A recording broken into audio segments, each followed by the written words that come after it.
सुनते हैं तो हमारे मन में एक उत्सुकता सी जागती है। हमने बहुत सारी हॉलीवुड की फिल्में भी इस जानवर पर देखी हैं, लेकिन मन में यह सवाल हमेशा आता है कि आखिर कैसे हुआ धरती पर डायनासोर का अंत और मानव जीवन की शुरुआत उनके साथ ही हुई या उनके बाद हुई। दोस्तों, हम सभी ये जानते कि मनुष्य से पहले इस धरती पर डायनासोर रहा करते थे और फिर अचानक से डायनासोर विलुप्त हो गए और इंसानों का आगमन हुआ। लेकिन आखिर ये डायनासोर कहां गए, इनके साथ क्या हुआ और इंसान कैसे धरती पर आए, इस बारे में बहुत कम लोगों को जानकारी होगी।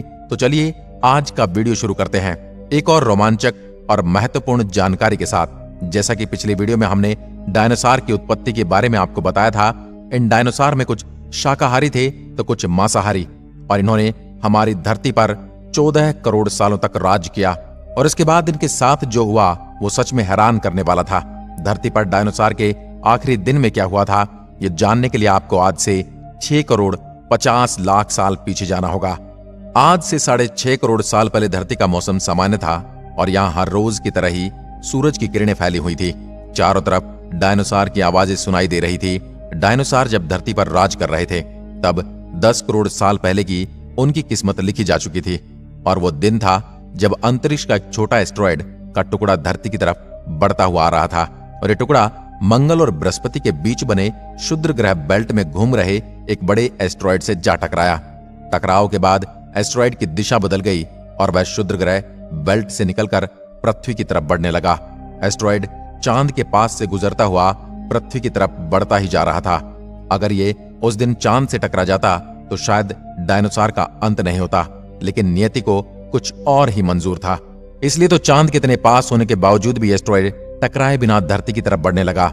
जैसे ही एस्ट्रॉयड पृथ्वी के वातावरण के संपर्क में आया तो अचानक से इसकी रफ्तार 70,000 किलोमीटर प्रति घंटा की हो गई। पृथ्वी के वायुमंडल में दाखिल होते ही घर्षण की वजह से एक आग के गोले में बदल गया। इस गोले की चमक इतनी ज्यादा थी कि धरती पर आने से पहले ही इसकी चमक से हजारों जीव अंधे हो गए थे। अब डायनासोर उस आग के गोले को देख नहीं पा रहे थे, लेकिन उसकी भयानक गर्मी को महसूस कर रहे थे। अचानक से मैक्सिको की खाड़ी के पास गोला जमीन से टकराया और एक बड़ा विस्फोट हुआ। इस टकराव का विस्फोट लगभग 10 हाइड्रोजन ऊर्जा बम के विस्फोट के बराबर था। ये टकराव कितना भयंकर था इसका अंदाजा आप इसी बात से लगा सकते हैं। जिस जगह पर यह टकराया था उस जगह पर 180 किलोमीटर तक चौड़ा और 20 किलोमीटर गहरा गड्ढा हो गया। इस गड्ढे का सारा मेटल व पत्थर आदि सब आसमान के धूल के बड़े बादल में बदल गए।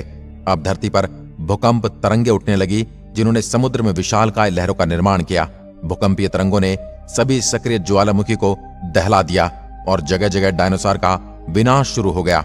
इस महाविनाश में उड़ने वाले डायनासोर इन जमीनी खतरों से बच निकले, लेकिन ये तो अभी महाप्रलय की शुरुआत थी। विस्फोट की वजह से जो मेटल और पत्थर आसमान में गया था वह गुरुत्वाकर्षण की वजह से 40 मिनट बाद आग के गोले की तरह धरती पर बरसने लगे। पृथ्वी की दूसरी तरफ धूल का एक बड़ा तूफान मौत लेकर तेजी से आगे बढ़ता हुआ नीचे आने लगा। विस्फोट के 90 मिनट बाद धरती पर पेड़ पौधे सब कुछ जलकर राख हो गए और डायनासोर विस्फोट के इलाकों से कोसों दूर थे। वे भी इस गर्मी से अब बच नहीं पाए। इस महाप्रलय से डायनासोर की 90% प्रजाति समाप्त हो चुकी थी। अब धरती पर केवल वही जीव जीवित थे जिनका वजन 30 किलोग्राम से कम था। डायनासोर का अंत एक नई प्रजाति के लिए सुनहरा अवसर लेकर आया, और यह प्रजाति थी मैमल्स की, जो कि स्तनधारी जीव थे। इन्होंने खुद को इस प्रलय से बचा लिया था और गर्मी से बचने के लिए इन्होंने जमीन के नीचे रहना शुरू कर दिया था। एक बार फिर धरती सामान्य हो गई थी और नए पेड़ पौधे एक बार फिर उगने लगे। 5.5 करोड़ साल पहले बंदर जैसी प्रजातियां आई, जिनकी आंखें सर में आगे की तरफ थी। इसके बाद जो प्रजाति आई वह इंसानों की तरह सीधा खड़ा होकर चलने वाली थी। धरती के वातावरण में लगातार बदलाव आने लगे और धरती की टेक्टोनिक प्लेट्स में हलचल हुई। धरती के 2 बड़े महाद्वीपों को एक दूसरे के पास ले आई, और ये वही जगह है जहां आज हम लोग निवास कर रहे हैं। जी हां, ये भारत जो एशिया महाद्वीप की तरफ तेजी से बढ़ता जा रहा था। जैसे ही दोनों महाद्वीप आपस में टकराए तो हिमालय जैसी पर्वतमालाएं खड़ी होने लगी। ये पहाड़ियां इतनी ऊंची थी कि इसमें मौसम का पैटर्न बदलने लगा और पृथ्वी ठंडी होने लगी। इस पर गिरी बर्फ ने आगे चलकर कई बड़ी नदियों का निर्माण किया, जिनसे आज हमारे देश की आधे से ज्यादा आबादी को पीने का पानी मिलता है। 3 करोड़ साल पहले जंगल घटना शुरू हुए और घास के मैदान बढ़ने लगे। अब धरती पर ऐसे जानवर पैदा हुए जिनमें दूसरे जानवरों को खाने वाले जीव भी शामिल थे। 1 करोड़ साल पहले आज जैसी धरती बन गई थी और धरती के महाद्वीप आज जैसे दिखने लगे। लेकिन 40 लाख साल पहले धरती के टेक्टोनिक प्लेट्स में दोबारा हलचल हुई। इससे अफ्रीका के पूर्वी इलाकों में एक नई पर्वत श्रृंखला का निर्माण हुआ। इस पहाड़ी से यहाँ के हरे भरे जंगलों में हवाओं का मानसून पूरी तरह से रुक गया और यहाँ बारिश आना बंद हो गई। इसी जंगल में वो लोग रहते थे जिन्हें काफी हद तक हमारे पूर्वज कहा गया था। इनका नाम था पियोरलपेथिकस। पिरोला पेड़ों पर रहते और फल खाते थे। अपना ज्यादा वजन की वजह से ये एक डाल से दूसरी डाली पर नहीं जा सकते थे और इसी वजह से ये हमेशा झूलते रहते थे। तभी तो ये पिरोला अपने दोनों पैरों पर भी खड़े हो जाते थे। 2 पैरों पर चलना हम इंसानों की नहीं बल्कि पिरोला की खोज थी। कुछ साल बाद ये पिरोला जलवायु के साथ बदल गए और इनमें से कुछ तो चिंपैंजी और गोरिल्ला में बदल गए तो कुछ इंसानों में विकसित होना शुरू हो गए।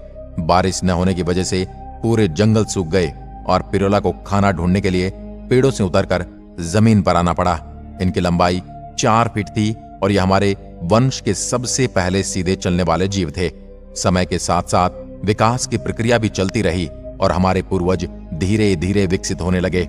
आज से 23 लाख साल पहले जब हमारे पूर्वजों का दिमाग काफी बड़ा हो गया था और ये थे होमोबिलियस, जिन्होंने पहली बार पत्थर को हथियार की तरह इस्तेमाल करना शुरू किया। समय बीतता गया और हमारे पूर्वज ग्रुप बनाकर जानवरों का शिकार करने लगे थे। इन्होंने ही आग की भी खोज की थी और अब परिवार बनना शुरू हो गया था। उन्होंने आग पर मांस को पकाना सीख लिया था। इस तरह से पका हुआ मांस चबाने और उसको पचाने में बहुत कम ऊर्जा खत्म होने लगी और इसी वजह से ये ऊर्जा अब ये अपने दिमाग में खर्च करने लगे। 2 लाख साल पहले जब इंसान ने अपना रूप ले लिया था तो ये वही समय था जब इंसानों ने जोरदार आवाजें निकालना शुरू किया और बोलना शुरू किया। ये वही आखिरी विकसित क्रम था जब एक आदमी द्वारा जानकारी अन्य लोगों तक पहुंचने लगी थी और इसके बाद हम बने। 1 लाख साल पहले इंसान जब पूरी तरह आजाद था और कहीं भी आ जा सकता था और वह एक महाद्वीप से दूसरे महाद्वीप में रहने लगा था। 50,000 साल पहले इंसान चीन और ऑस्ट्रेलिया तक पहुंचा और 30,000 साल पहले इंसान यूरोप तक पहुंचा। इसके बाद पूरी दुनिया में इंसानों ने अपनी बस्ती बना ली और इनका चेहरा, आंखें, बाल और आकार जगह व जलवायु के कारण बदलने लगा। इंसानों ने खेती शुरू की और जानवरों को पालना शुरू किया। इसके बाद हमारी सभ्यता और संस्कृतियों का जन्म हुआ। इसके बाद कस्बों, शहरों का निर्माण हुआ और फिर विज्ञान और गणित का इस्तेमाल शुरू किया गया और इससे हमें भविष्य में पहुंचने के लिए ऊर्जा के साथ नई तकनीक भी मिली और अब हम पहुंच गए हैं वर्तमान समय में जहां हम पूरी तरह से विकसित हैं। आज हमारे पास हर वो चीज है जो अन्य किसी के पास नहीं। हम जैसा अब धरती पर कोई दूसरा जीव नहीं है।